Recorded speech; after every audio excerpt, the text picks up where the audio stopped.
Bueno, hoy vamos a ver algo interesante y hablábamos de vivir en el reino de Dios, ¿vale? Y vivir el reino de Dios no es asistir a una iglesia ni apariencias espirituales. Y yo quiero hablar hoy acerca del ADN del cristiano, del ADN del cristiano. El ADN es, vamos a ver lo que no es el reino, vamos a ver un poco las marcas del reino y después el impacto vertical y horizontal del reino.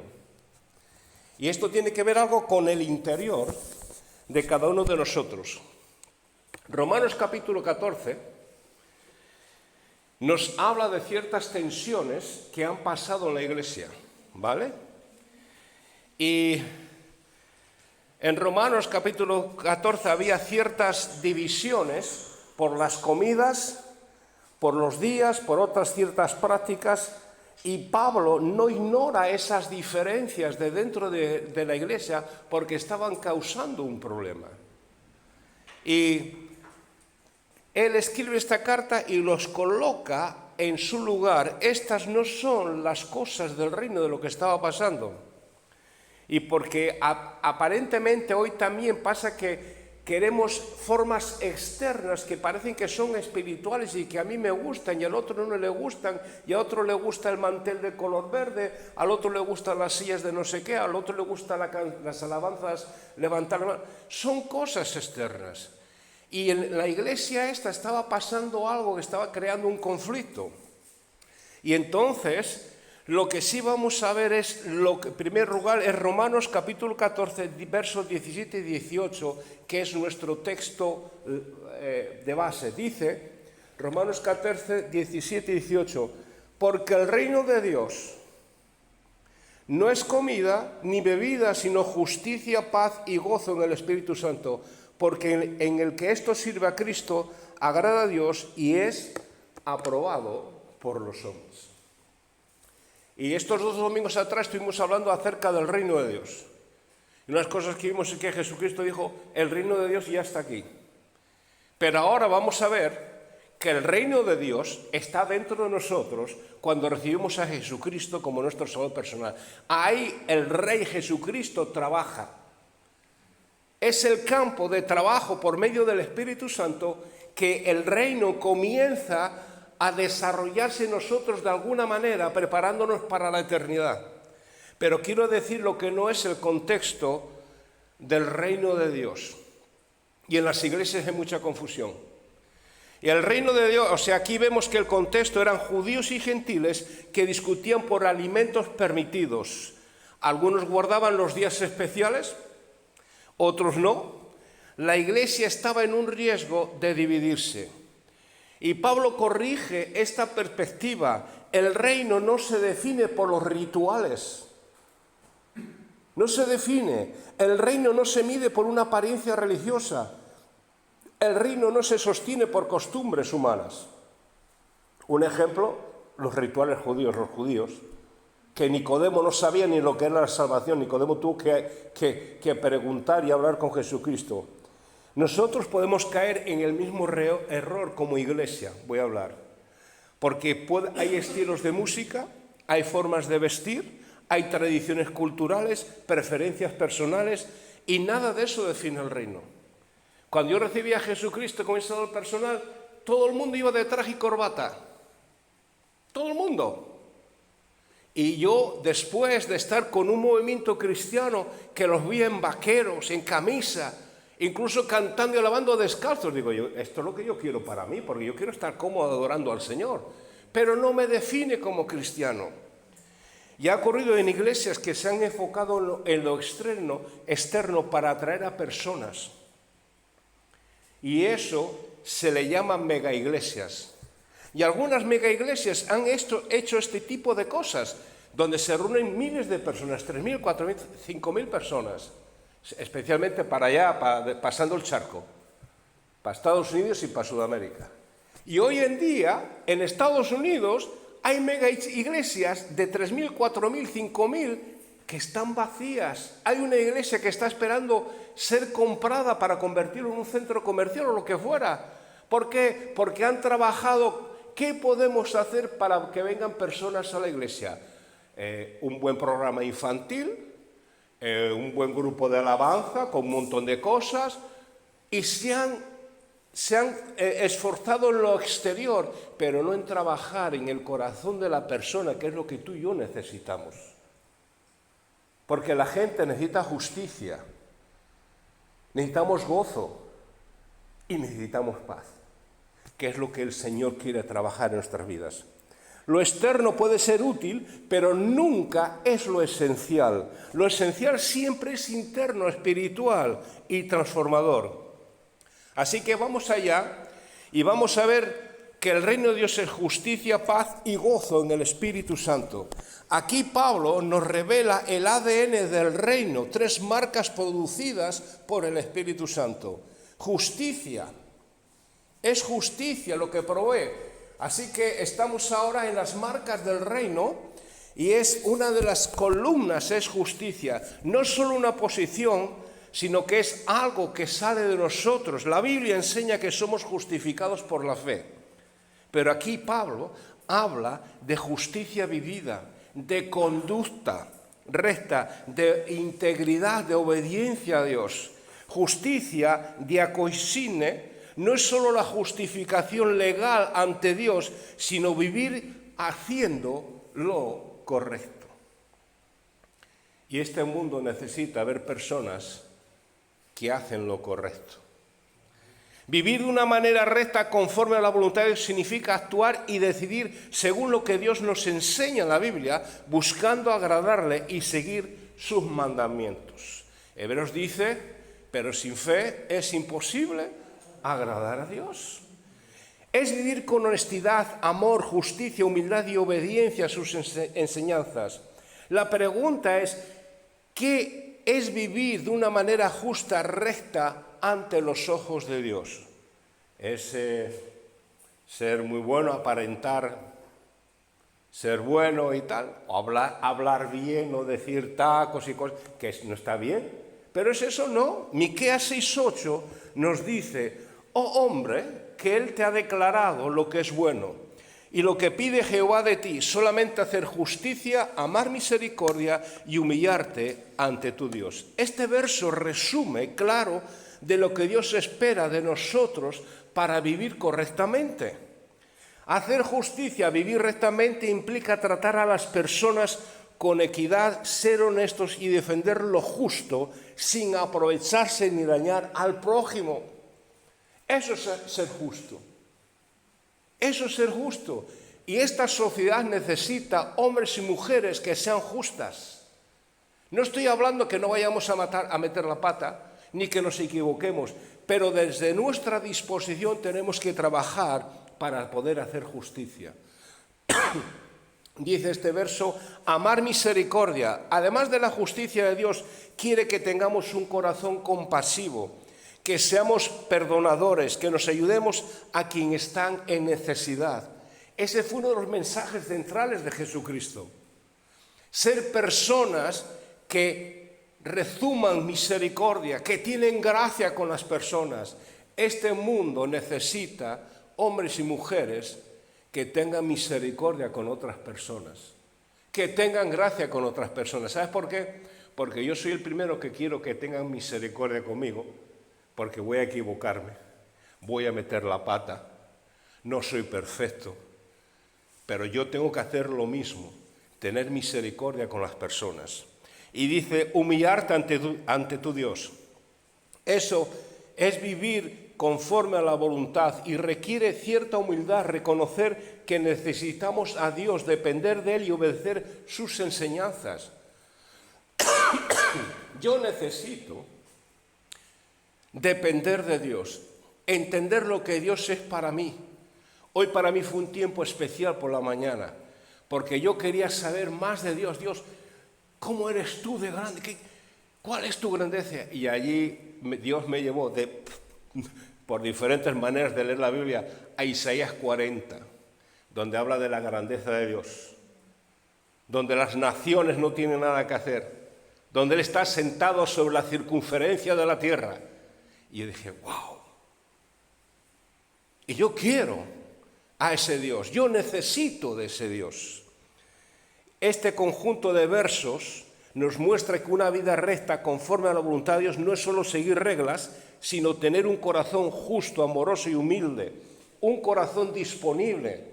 Y mis queridos hermanos y hermanas, vamos a fallar, pero cuando uno tiene la disposición del corazón de buscar a Dios, wow, no hay nada que nos pare. ¿Recordáis al apóstol Pedro? Que lo negó 3 veces. Qué triste, ¿no? Pero poco tiempo después, ¿qué fue lo que hizo el Señor Jesús? Lo restauró. ¿Cómo lo restauró? Pedro, ¿me amas más que esto? Sí, Señor, tú sabes que yo te amo. Pedro, ¿tú me amas? Señor, tú sabes que yo te amo. Apacienta mis corderos. Pedro, ¿me amas? Señor, tú sabes que yo te amo. Apacienta mis ovejas. 3 veces lo negó, 3 veces lo restauró. Y Jesús en todo momento no le echó en cara que Pedro le negara. Dicho sea de paso, no solamente fue Pedro el que huyó y lo negó, sino que el Evangelio de Juan, creo que es el más bueno, nos dice que todos huyeron.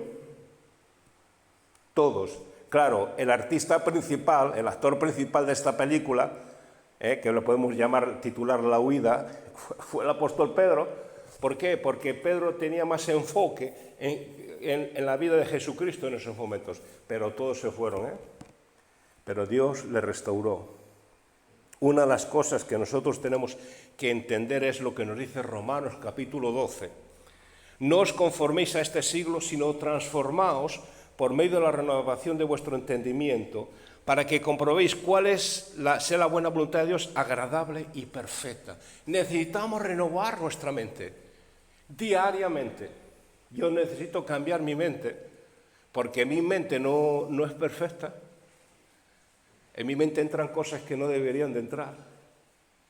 Y yo necesito cambiar esos pensamientos. Y este versículo me anima a no dejarme llevar por las modas, las costumbres o las actitudes del mundo, porque no son siempre buenas. Y este mundo es lo que hay, lo que estamos viendo.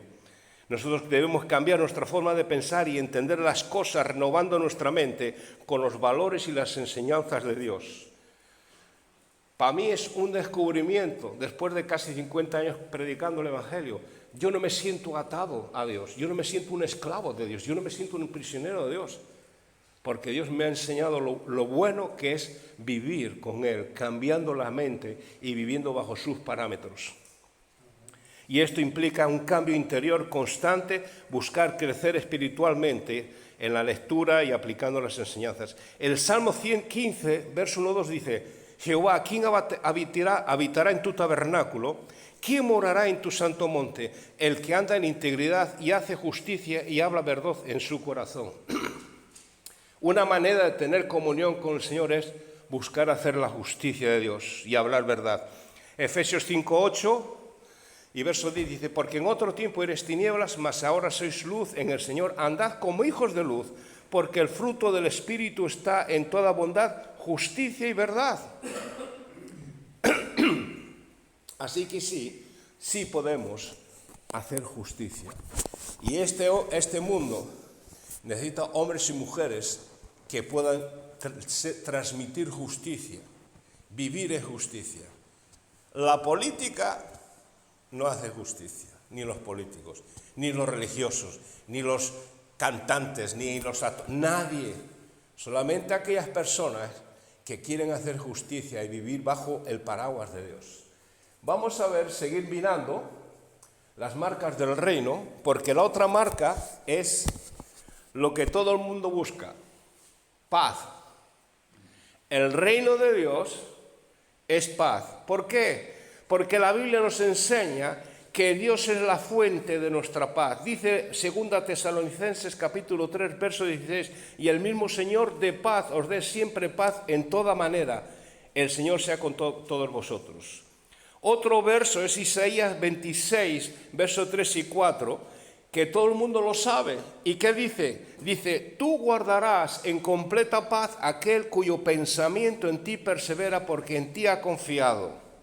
Y es mantener mis pensamientos, traer un verso para que haya paz en mi mente, porque mi mente es como una bola que metes un montón de cosas. Y si nos dejamos llevar, siempre vence lo malo. Necesitamos versos que nos ayuden a crecer. Necesitamos versos que hagan una oposición a los pensamientos negativos que vienen a nuestras vidas. No necesariamente tienen que ser de pecado, pero pueden ser pensamientos de ¿qué? De sentirnos derrotados, de sentirnos frustrados, de sentirnos desanimados. Y necesitamos tener 2 o 3 versos que podamos clamar al Señor y podamos resistir con esas promesas de Dios a los pensamientos negativos y poder tener paz. Dios quiere que tengamos paz. Ya sabéis lo que dice Filipenses 4, versos 6 al 7. Lo sabéis, ¿no? Regocijaos en el Señor siempre, no estéis afanosos, sino sean conocidas vuestras peticiones delante de Dios. Y la paz de Dios, que sobrepasa todo entendimiento, guardará vuestros corazones y vuestros pensamientos en Cristo Jesús. Hay una conexión entre la mente y el corazón, entre el corazón y la mente. Y una de las cosas que nosotros tenemos que hacer es que la paz está en mis manos. Cuando yo tengo angustia, cuando tengo ansiedad, yo no tengo que ir a buscar nada, tengo que venir delante del Señor con esta promesa y decir, Dios, tú dices esto. Es retar a Dios, porque Dios lo promete. Y la paz de Dios, que sobrepasa entendimiento, la paz de Dios no se puede explicar, hay que experimentarla. Y cuando hay ansiedad o frustración, esas cosas que me hunden, que son un problema, hay que ponerlas delante del Señor. ¿Por qué? Porque la obra de Cristo garantiza mi paz. Lo que hemos hecho aquí hoy con la cena del Señor, está garantizada mi paz. Tiene una garantía eterna, no es una garantía de 3 años como un producto que tú compras en un centro comercial. Es una garantía eterna. ¿Por qué? Porque dice Romanos 5:1, justificados pues por la fe, tenemos paz para con Dios por medio de nuestro Señor Jesucristo. Está garantizada. Mas él herido, el verso que hemos leído antes, mas él herido por nuestras rebeliones, molido por nuestros pecados, el castigo de nuestra paz fue sobre él y por su llaga fuimos nosotros sanados. El castigo que yo merecía para obtener esa paz con Dios fue recibida por él. Quiere decir que el castigo lo recibió Dios, lo recibió el Señor Jesucristo para yo poder tener esa paz. Este mundo necesita paz. Este mundo necesita algo superior para poder que haya paz. Este mundo lo que está comunicando que no hay paz. Lo tenemos alrededor, guerras, violencia, de todo. ¿Por qué? Porque no hay paz en sí, en la persona. Y cuando uno tiene algo en el corazón, lo que hace es lo que vive, es lo que saca a la luz. Y es lo que está pasando en las naciones, en las personas. Lo que tienen es frustración, ansiedad, desánimo. Y lo que sacan es lo que están viviendo. Pero tú y yo, que somos creyentes, hijos del Dios, nuestro reino es es interior, es donde Dios está trabajado, es donde Dios está actuando en nuestras vidas. Y nosotros necesitamos esto para nuestras vidas, necesitamos más paz que nunca. Así que en las situaciones que estamos, sé que son situaciones complicadas, pero oye, tú puedes venir al Señor y pedirle paz. ¿Por qué? Porque el fruto del Espíritu uno de los frutos del Espíritu es paz. Quiere decir que tú ya lo tienes. Tú ya lo tienes. La otra columna que queremos ver de las marcas del reino es el gozo. ¿Quién no quiere tener gozo? ¿Quién no quiere estar contento? Esa alegría del gozo, esta marca del reino, no depende de las circunstancias materiales o pasajeras o lo que sea, sino de la presencia constante de Dios mediante el Espíritu Santo. Es uno de los frutos como la paz, el gozo. Gozo en medio de las dificultades. Filipenses 4:4 ya lo hemos hablado, regocijaos siempre, otra vez digo. Pero en el Antiguo Testamento, en Nehemías 8:10 dice, no os entristezcáis porque el gozo del Señor es vuestra fuerza. Esto quiere decir que aunque enfrentemos problemas, podemos mantenernos firmes, fuertes y alegres, porque nuestro gozo está anclado en Dios y no en las circunstancias. Las circunstancias varían. Las circunstancias varían, los problemas pueden ser pequeños o convertirse en grandes, o grandes y convertirse en pequeños. Los problemas varían, las circunstancias varían, las situaciones varían, pero el gozo de Dios está anclado en Él, está anclado ahí en mí. La verdadera alegría no se pierde cuando vienen las pruebas. Yo no pierdo la alegría, al contrario, me sostiene y me ayuda a seguir adelante, porque el gozo del Señor es mi fortaleza. Puedo mantenerme fuerte porque mi gozo no depende de las circunstancias, sino del Señor. Y yo elijo vivir esa verdad confiando en el Señor siempre. Hay un salmo que dice, que me encanta, dice, este es el día que hizo el Señor, me gozaré y me alegraré en Él. Quiere decir que yo puedo adoptar esa actitud, porque este es el día que hizo el Señor, y este día que hizo el Señor, yo estoy vivo, y el Señor está conmigo. El gozo es esperanza y paz. Romanos 15:13 dice, y el Dios de esperanza os llene de todo gozo y paz en el creer, para que abundéis en esperanza por el poder del Espíritu Santo. Esto describe una vida que confiamos plenamente en el Señor, y esa confianza genera gozo auténtico y duradero. Cuando esperamos en Dios y confiamos en sus promesas, nuestra alegría no depende de lo que está sucediendo a mi alrededor. No depende de eso. El gozo es la presencia de Dios. Cuando yo voy a la presencia de Dios. Salmo 16:11 dice, este es interesante. El Salmo 16:11 es interesante porque Pedro lo predica en Hechos capítulo 2. Dice el Salmo 16:11, me mostrarás la senda de la vida, en tu presencia hay plenitud de gozo, delicias a tu diestra para siempre. Cuando estamos cerca de Dios, en comunión con Él, encontramos plenitud de gozo. Juan 15:11 lo dice de esta manera, Jesús diciendo, estas cosas os he hablado para que mi gozo esté en vosotros y vuestro gozo sea completo. Son las promesas de Dios. Salmos 50 dice, porque un momento será su ira, pero su favor dura toda la vida. Por la noche durará el lloro y a la mañana vendrá el gozo. Nosotros necesitamos creer estas promesas de Dios. Porque el reino de Dios no consiste en lo exterior, el reino de Dios consiste en justicia, paz y gozo que tú ya tienes. Que tú ya tienes. Y eso es importante porque cuando vivimos en una manera de que tratamos de hacer las cosas bien, portarnos bien, ayudar a las personas, cuando estamos buscando la paz del Señor y tenemos quietud en medio de los problemas, y cuando tenemos gozo en medio de los problemas, eso se transmite a las personas, eso se comunica, y eso es lo que la gente quiere ver. La gente está harta de personas profesionales que hablan de cómo autoayuda y los medios de comunicación y estos programas que salen en la tele de cómo tienes que vivir. No es eso. El problema está en el interior de la persona. El problema está en el interior del hombre y de la mujer. Es donde estamos afectados. Y nosotros, tú y yo tenemos estas columnas, tú y yo tenemos el reino de Dios en nosotros. La justicia y el gozo y la paz. Déjame darte unos consejos prácticos para el gozo. Cultiva tu relación con Dios todos los días, si es posible. Dedica tiempo a orar y a leer un capítulo de la Biblia.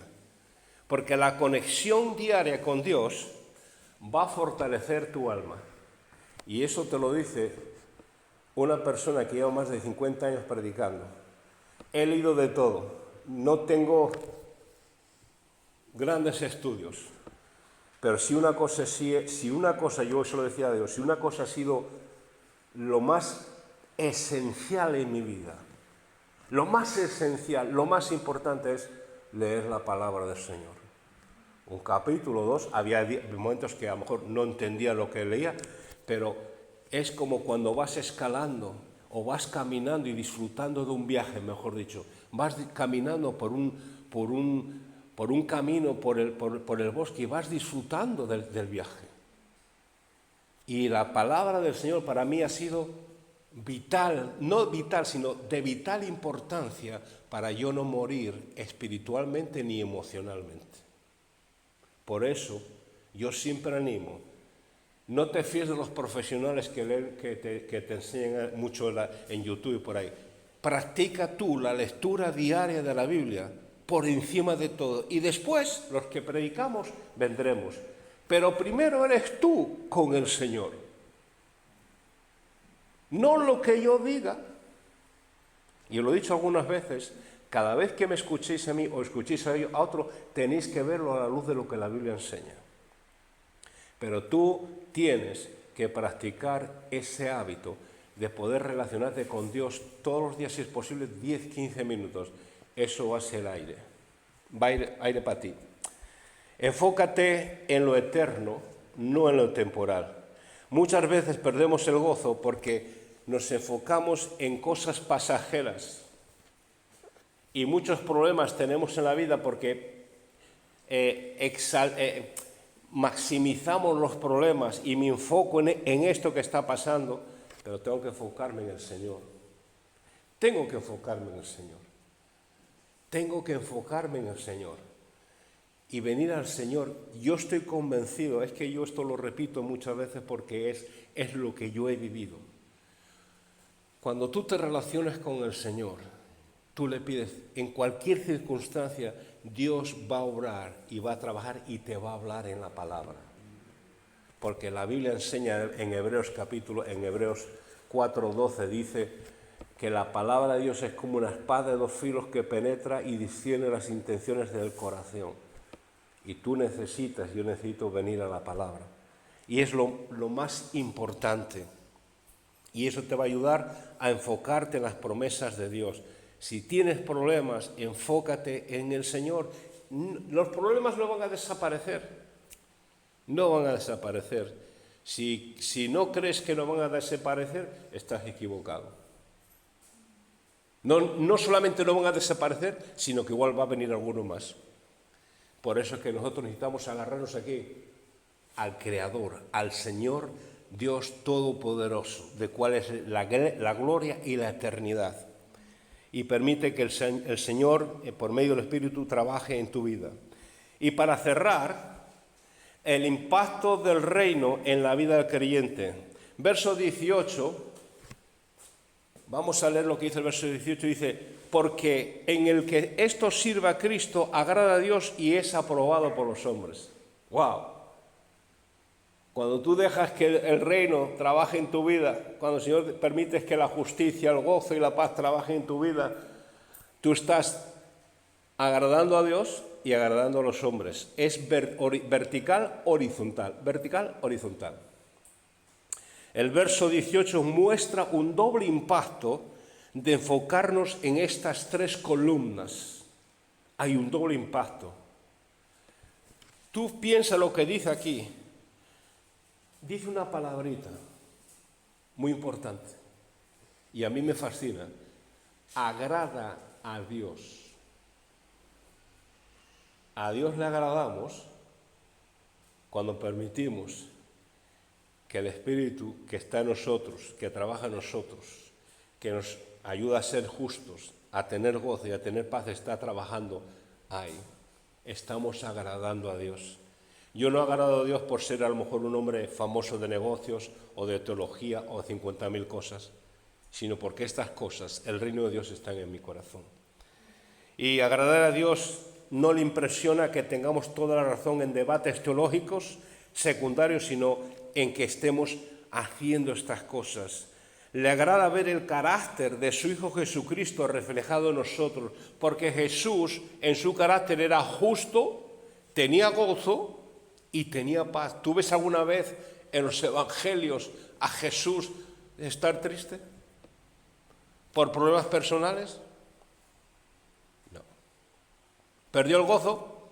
No, de ninguna manera. Es más, cuando estuvo en una boda, le llamaron que estaba le pusieron a bajar de un burro porque estaba en una boda con sus discípulos. Y cuando andaba ayudando y sanando a enfermos y a prostitutas y cosas así, los religiosos le dieron caña a Jesucristo por todos los lados, porque andaba con lo más bajo de la sociedad.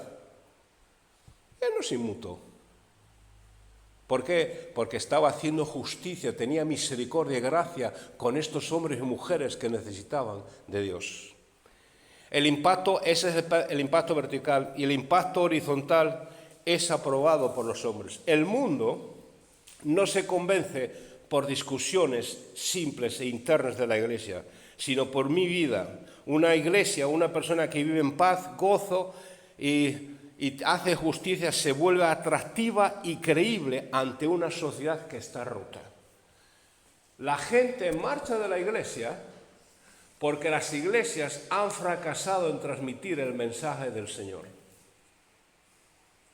Porque muchas cosas son exteriores. Y de tratar de convencer filosóficamente y con otros argumentos a las personas. Las personas necesitan ver personas cambiadas. Si no, la cosa no funciona. Necesitan ver a otro tipo de personas que hemos cambiado. Una de las cosas mayores que pasó aquí en España fueron los años finales de 60, 70, con organizaciones cristianas que trabajaban con gente, con drogadictos y alcohólicos. Así nació Reto, así nació Betel. Betel, en el barrio, creo que no sé si era San Blas o por ahí en Madrid, recogiendo a gente drogadicta. ¿Por qué? Porque no había nadie que hacía eso. Y allí estaba un matrimonio con 2 o 3 hijos, cogiendo a todos los drogadictos del barrio de San Blas, algunos ya han muerto. Y hubo un impacto terrible, porque hablaban del amor de Dios, y no solamente hablaban del amor de Dios, sino que esta familia, Elias Tipper, con su propia esposa y sus propios hijos, estaba allí ayudando a esta gente. Gente drogadicta que ahora mismo ya está en el Señor. Gente que robaba y hacía lo que fuera por una dosis. ¿Qué estaban haciendo? Mostrando justicia, el amor de Dios a las personas. Y si te gusta la historia, puedes meterte en Protestante Digital o así, puedes poner Asociación Betel de España y ahí vas a ver la historia de Elias Tipper, por ejemplo. O Reto, que empezó aquí en Torrelavega, creo que con una persona en un taller mecánico, sacando a esta gente. Impactaron a las personas. Nosotros necesitamos vivir el ADN cristiano, justicia, paz y gozo. No solamente eso, no solamente por nosotros, sino por el bien de nuestro y por el bien de las personas que nos rodean. Por el bien nuestro y por los familiares que tenemos a nuestro alrededor. Por nuestro bien y por los vecinos y por todo el mundo. Necesitamos vivir en gozo, necesitamos vivir en justicia y necesitamos vivir en paz, que sea algo que se ve en nosotros, que el reino de Dios es activo en nuestras vidas. Amén, amén.